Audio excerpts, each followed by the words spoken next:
बघा असं आहे की ते एक म्हण आहे की नाचताना आहे अंगण तेढा आणि त्याच प्रकारे विजय वडेट्टीवारजींची दशा दिसते म्हणजे त्याच प्रकारचं वागणुकी ते करतात आहे स्वतः त्यांचं ते आपल्या प्रदेशाध्यक्ष किंवा पक्षसृष्टीचं ऐकत नाही आणि त्यांचं कोणी खाली त्यांचे नगरसेवक त्यांचं ऐकत नाही आणि कुठेतरी जनतेने त्यांना आशीर्वाद देऊन काँग्रेस पक्षाला मेजॉरिटी देऊनसुद्धा सगळ्यात मोठा पक्ष करूनसुद्धा हेच तिथे त्या महानगरपालिकेमध्ये चंद्रपूर महानगरपालिकेमध्ये सरकार स्थापन करू शकत नाही ही फार लाजिरवाणी गोष्ट आहे। आणि दुसरं आणि म्हणूनच जनता या लोकांना मतदान करत नाही आणि त्यांना माहीत असते की यांना मतदान केलं यांना बहुमत दिलं तरी हे सरकार स्थापन करू शकत नाही किंवा हे व्यवस्थित कारभार चालू शकत नाही। यांच्या आपसी भांडणंच इतके आहेत की ते कधीच संपणार नाही आणि कधी संपत नाही। तर म्हणून मला असं वाटतं की आणि म्हणून जनता यांना मतदान करत नाही आणि मग हे निवडणूक हारल्यानंतर हे ईव्हीएमवर किंवा बाकी सगळ्या गोष्टींवर दोष देतात। हो हे त्यांचे जे भांडणं आहे त्याचा आरोप कुठेतरी आता भाजपवर लावत आहे कुठेतरी असा त्यांचा डाव आहे की हे सगळं भाजपमुळे होत आहे आणि भाजपला तिथं सत्ता स्थापन करतात। विजय वडेट्टीवारजी म्हणा किंवा काँग्रेसचे कोणतेही नेते म्हणा यांच्या घरी माशी शिंकली तरी ते भाजपवरच त्याचा दोष देतात।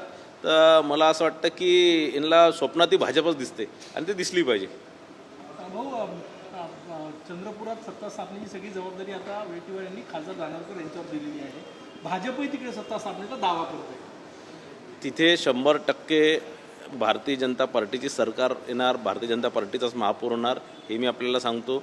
आणि या दोघांचे ज्या प्रकारे भांडणं आहेत आणि इतरही ठिकाणी ज्या यांच्या गटागटामध्ये विभाजलेली काँग्रेस आहे यांचे हाल आणखीन याच्यापेक्षाही खराब या महाराष्ट्राची जनता करणार आहे। समीकरण जुळून येत आहे भाजपासाठी सगळे चंद्रपूरमध्ये?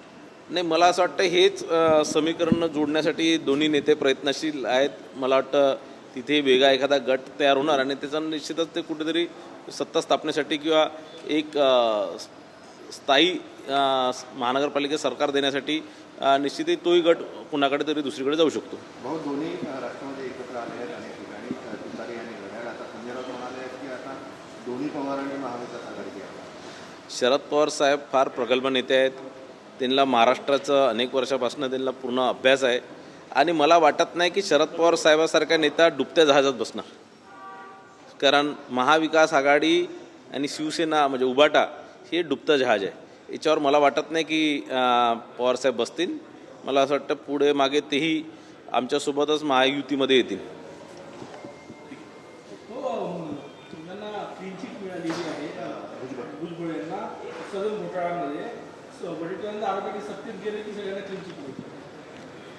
नाही त्या ह्याच्यात ती क्लीन चिट काही भारतीय जनता पार्टीने दिलेली नाही आहे किंवा राज्य सरकारने दिलेली नाही ती हायकोर्टाने दिलेली आहे क्लीन चिट ती त्या विभागाने क्लीन चिट दिलेली आहे आणि ही अनेक वर्षापासून ही केस कोर्टामध्ये सुरू होती आणि त्याचं पुरावे नसल्यामुळे किंवा जेही तथ्य कोर्टापुढे मांडल्या गेल्यामुळे डिपार्टमेंट पुढे मांडल्या गेल्यामुळे त्यांना क्लीन चिट मिळालेली आहे। याच्यात कुठे राजकीय प्रत्येक गोष्टी मी तुम्हाला सांगितलं की विजय वडेट्टीवार झोपेती त्यांना भारतीय जनता पार्टीच दिसते। भाऊ शरद पवार एनडीए सोबत येतील असं तुम्ही म्हटलेलं आहे यात काय तथ्य आहे काही अशी बोलणी सुरू आहे कारण की वरून दोन राष्ट्रवादी एकत्र येण्याची चर्चा आहे। सुप्रियाताईंना केंद्रात मंत्रिपदाची चर्चा सगळं जुळून आलं की गेल्या काही दिवसात सुप्रियाताई केंद्र सरकारवर पाहिजे तशा शब्दात टीका करताना दिसत नाही। मला असं वाटतं की अजितदादांनी बाकी लोकांचं हे मन परिवर्तन केलं असणार पण आता या सगळ्या ज्या गोष्टी ऐकूयातल्या म्हणजे सगळ्या चर्चेतल्याच आहे याच्यात आता काही मला असं वाटत नाही की त्यात काही असं खूप काही स्ट्रॉंग किंवा असं काही तथ्य त्यात आहे। पण मला असं वाटतं पुढे जसं जसं वेळ जाणार तसं निश्चितच काही ना काही बदल निश्चित घडतील।